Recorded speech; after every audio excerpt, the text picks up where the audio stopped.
j'ai d'abord envie de vous parler d'un film, Tempête, que j'ai vu à Noël il y a 2 ans. Je l'ai choisi pour plusieurs raisons. D'abord parce qu'il est campé dans ma région natale, la Normandie, et parce qu'il présente tous les ingrédients d'un bon film de fête de fin d'année. De l'émotion, de l'action, de belles images, et puis nous intéresse surtout parce qu'il parle d'un sujet qui nous réunit aujourd'hui, le handicap. Rapidement, le pitch. Née dans le haras de ses parents, Zoé a grandi au milieu des chevaux et n'a qu'un rêve, devenir jockey. Tempête, une pouliche qu'elle voit naître, va devenir son alter ego, mais un soir d'orage, Tempête, affolée, renverse Zoé et vient briser son rêve. Elle va pourtant s'accrocher et tenter l'impossible pour renouer avec son destin.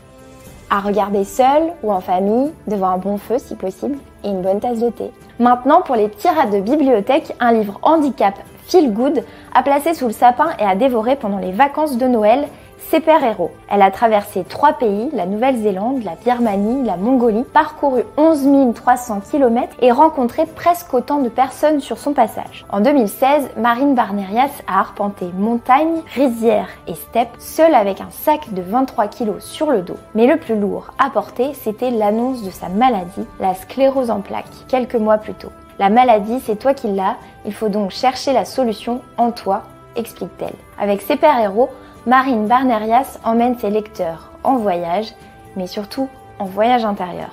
Pour les adeptes d'histoires sonores, rendez-vous sur les plateformes d'écoute avec une série de podcasts signés Le Monde en partenariat avec l'AGFIP. Le média interroge 12 personnalités sur leur rapport au handicap et comment elles y font face. Dominique Farrugia, Laetitia Milo, Christophe Fluder, Célassou se sont confiés respectivement sur leur sclérose en plaques, endométriose, situation de petite taille ou encore dépression. Un handicap avec lequel ils ont appris à composer depuis leur naissance. Un handicap qui les concerne directement ou qui affecte un être cher.